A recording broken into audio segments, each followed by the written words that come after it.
السلام علیکم دوستوں، آپ دیکھ رہے ہیں فیکٹس اینڈ میز چینل۔ جیسا کہ آپ کو معلوم ہے کہ اس وقت پوری دنیا میں کرونا وائرس جیسی خطرناک وبا پھیلی ہوئی ہے، تو ہم آپ کو اس ویڈیو میں کرونا وائرس کے بارے میں فیکٹس اینڈ میز بتائیں گے، اور یہ بھی بتائیں گے کہ یہ دنیا میں کس طرح پھیلا۔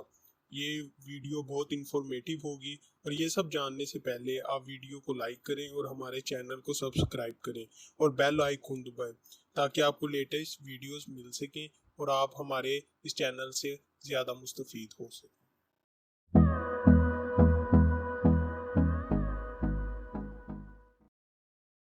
تو آئیں ہم اپنی ویڈیو کو سٹارٹ کرتے ہیں۔ ویڈیو کے شروع میں ہم آپ کو کرونا وائرس کے نام کے متعلق بتاتے ہیں۔ آپ نے دیکھا ہوگا کہ جیسا اس کا سٹرکچر ہے، اس کی شکل بالکل کراؤن جیسی ہے۔ کراؤن یعنی تاج، اسی وجہ سے اس کو کرونا کا نام دیا گیا۔ کرونا وائرس کی طرح کا ایک وائرس سارس، جو کہ ایبریویٹ ہے سیور ایکیوٹ ریسپیریٹری سنڈروم کا، 2003 میں سارس دنیا میں پھیلا۔ سارس کو کرونا کا انسیسٹر یعنی اباؤ اجداد بھی کہا جاتا ہے۔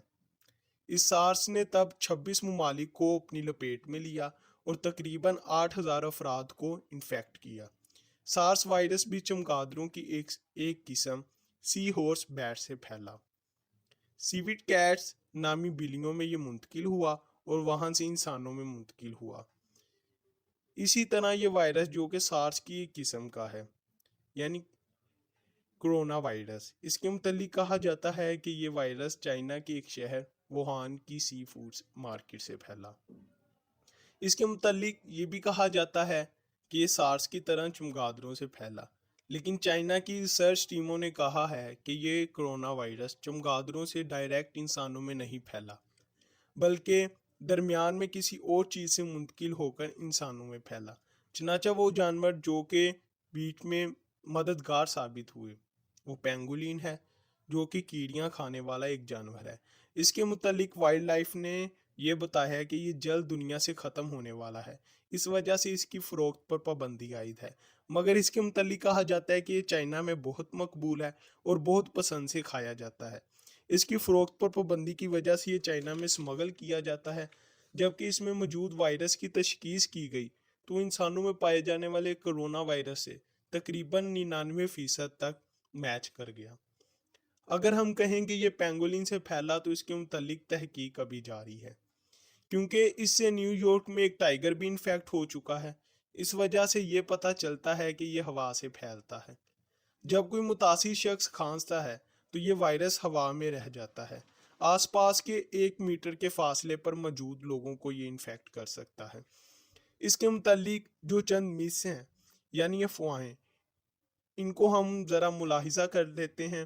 کہا جاتا ہے کہ یہ نئے آنے والے 5G نیٹ ورک کے ذریعے پھیلتا ہے، تو یہ بات بالکل غلط ہے، کیونکہ ورلڈ ہیلتھ آرگنائزیشن یعنی WHO نے کہا ہے کہ یہ ریڈیو ویوز کے ذریعے نہیں پھیلتا۔ اسی طرح یہ بھی ایک افواہ ہے کہ یہ گرم علاقوں میں نہیں پھیلتا۔ جہاں ٹمپریچر 25 سیلسیس سے زیادہ ہوتا ہے ان علاقوں میں یہ نہیں پھیلتا، اور جہاں برف باری ہو وہاں بھی یہ نہیں پھیلتا، کیونکہ یہ ایسے بھی، لیکن اس کے متعلق ابھی کوئی تحقیق نہیں ہے، اور یہ غلط بات ہے کہ یہ ان علاقوں میں نہیں پھیلتا، یہ ان علاقوں میں بھی پھیل چکا ہے۔ کچھ تو یہ بھی سمجھ بیٹھے ہیں کہ یہ وائرس ساری زندگی ساتھ جڑا رہتا ہے، بلکہ ایسا بالکل بھی نہیں ہے۔ اگر پروپر کیئر کے ذریعے ہم اس کا خاتمہ کر سکتے ہیں۔ اسی طرح کچھ لوگ یہ بھی کہتے ہیں کہ 10 سیکنڈ سانس روکنے سے اگر سانس اکھڑنے لگے تو ایسے شخص کو کرونا وائرس ہے، تو یہ بھی بات سراسر غلط ہے۔ اس طرح کچھ کا کہنا ہے کہ یہ وائرس الکوہل پینے سے ختم ہو جاتا ہے، تو یہ بات بالکل غلط ہے، اور ایسا کرنا صحت کے لیے جان لیوا ہو سکتا ہے۔ اکثر کا ماننا ہے کہ یہ وائرس گرم پانی سے نہانے اور ہیئر ڈرائر سے بھی بھاپ لینے سے ختم ہو جاتا ہے، تو ایسا بھی نہیں ہے۔ اسی طرح اکثر کا یہ بھی کہنا ہے کہ گارلک یعنی لہسن اور انین یعنی پیاز کھانے سے بھی یہ ختم ہو جاتا ہے، تو یہ بات بھی صحیح نہیں ہے۔ البتہ پیاز کو قدرتی اینٹی بیکٹیریل کہا جاتا ہے، لیکن یہ کرونا کو ہرگز نہیں مارتا، کیونکہ کرونا ایک وائرس ہے، بیکٹیریا نہیں ہے۔ اسی طرح کچھ کا ماننا ہے کہ وہ ادویات جو نمونیا بخار کے خلاف استعمال ہوتی ہیں وہ کرونا کے خلاف کارآمد ثابت ہو سکتی ہیں، تو یہ بھی غلط ہے۔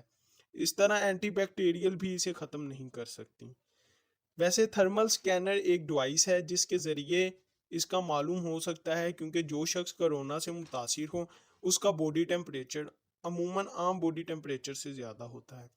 اسی طرح ایج ڈیفرنس بھی زیادہ میٹر نہیں کرتا، یہ ہر ایج کے شخص کو متاثر کر سکتا ہے، لیکن بوڑھوں اور بچوں کے لیے یہ خطرناک ہو سکتا ہے کیونکہ ان کا امیون سسٹم نوجوانوں کے مقابلے میں کمزور ہوتا ہے۔ اسی وجہ سے یہ ان میں جلدی انفیکٹ ہو جاتا ہے اور وہ اس کا جلدی شکار بن جاتے ہیں۔ تو دوستوں یہ سب تو تھیں اس کی میتھس، اور حقیقت یہ ہے کہ اس کے لیے مخصوص علاج یا ادویات نہیں ہیں، اور ویکسینیشن بھی ابھی تک نہیں بن سکی۔ تو اس کا واحد حل صرف احتیاط ہے، اسی وجہ سے گھروں میں رہنے سے اس سے بچا جا سکتا ہے۔ اگر آپ کو یہ ویڈیو پسند آئی ہو تو ضرور لائک کریں اور چینل کو ضرور سبسکرائب کریں۔ Stay home, stay safe.